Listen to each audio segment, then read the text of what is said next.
इससे पहले कि मैं कुछ लिखूं, मैं बताना चाहती हूँ कि मैं आधी आबादी का वो हिस्सा हूँ जिसकी शिक्षा को कभी भी किसी भी सरकार ने अपनी प्राथमिकता नहीं बनाया।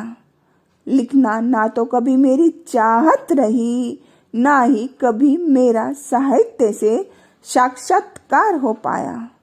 मैं भी अच्छा लिख सकती हूँ, इसका एहसास मुझे लोगों ने कराया। अब आते हैं मुद्दे की बात पे। मेरा कहना है कि देश के अध्यापक मध्यम आय वर्ग या निम्न मध्यम आय वर्ग से आते हैं। कहने का मतलब इतना कि उन लोगों ने अपना पूरा जीवन अभावों में बिताया, तब कहीं जाकर एक लंबे अरसे के इंतजार के बाद उनका जीवन पटरी पर आया। इस दरमियान उन लोगों ने सिर्फ और सिर्फ लेना सीखा, इसलिए दूसरों को कुछ देना उनकी आदत का हिस्सा बन नहीं पाया। तुम ही कहो, कितने अध्यापकों ने युवाओं को समझाया कि अब तुम बड़े हो गए हो, इसलिए अभिनेताओं के बंगले पर हाजिरी बजाने ना जाया करो। कहने को तो अमिताभ के पापा भी अध्यापक थे ना? थे ना? क्या कभी खुद अमिताभ बच्चन ने कहा, बेटा हर संडे जो मेरे यहाँ हाजिरी बजाने आ जाते हो, अच्छा नहीं लगता मुझे तुम्हारा इस तरह मेरे बंगले के बाहर चक्कर लगाना। जितना वक्त और पैसा तुम इस काम में बर्बाद करते हो, उसको अपनी जिंदगी संवारने में लगाना, क्योंकि जितना मुश्किल है पैसा कमाना, उससे कहीं ज्यादा मुश्किल है उस पैसे को अच्छे से यूटिलाइज कर पाना।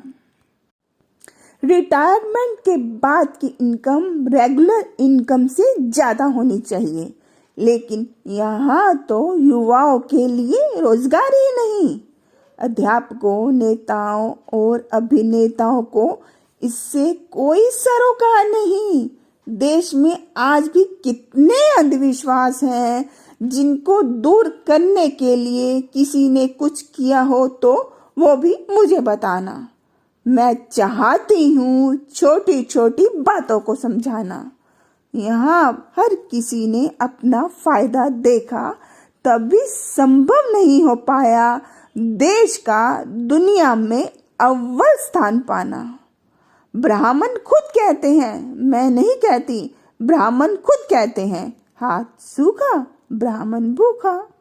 तुम ही कहो, खुद को ब्राह्मण कहने वालों ने इससे मुक्ति पाने के लिए क्या कदम उठाया? देश के सर्वोच्च पद पर बैठे इंसान ने अपनी उम्र, पद और प्रतिष्ठा को भूलकर कैमरे के सामने अपने से छोटे बड़ों को चिढ़ाया। तुम ही कहो, कभी शिक्षाविदों ने क्या कोई ऑब्जेक्शन उठाया? जवाब दो। यहाँ हर कोई अपना फायदा देखता है। क्यों तुमको अब तक समझ नहीं आया?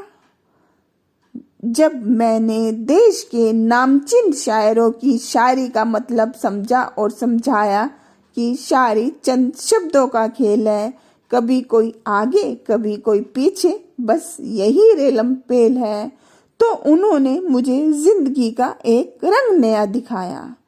जब मैंने कहा कि मेरे पास गॉड गिफ्टेड टैलेंट है, लिखने में मेरा कोई सानी नहीं, ये बात दूसरी है कि कद्र मेरी किसी ने जानी नहीं और मुझ जैसे लोगों को अपनी प्रतिभा दिखाने का अवसर मिल नहीं पाया। यही वजह रही कि देश को दोबारा हिंदी साहित्य का नोबेल मिल नहीं पाया। उन्होंने कुछ लोगों को मेरा बुरा कहने के लिए लगाया। मैंने तो बस इतना ही कहा कि जिस तरह देश के नामचीन गीतकारों को मेहनताना मिलता है, अगर मुझे भी उसी हिसाब से मेहनताना मिले तो मैं अपने लिखने के टैलेंट को कैच कराकर गरीब बच्चों के लिए एक आलीशान स्कूल बनवाना चाहती हूँ। मेरा इतना छोटा सा सपना भी उनको रास नहीं आया। मैंने शहंशाह को भी समझाया कि आपने आम आदमी की बदौलत ही कामयाबी का शिखर पाया, क्योंकि गरीब आदमी ने फटे हाल रहकर सिनेमा देखा और मध्यम वर्ग ने अपनी जरूरतों को काट कर उसको बुलंदी तक पहुंचाया। मेरा कहा इतना सा सच भी उनको हजम हो नहीं पाया। मुझे इससे ज़्यादा कुछ नहीं कहना। मैंने तो अपनी बातों को यहीं विराम देने का मन बनाया। Thanks for listening.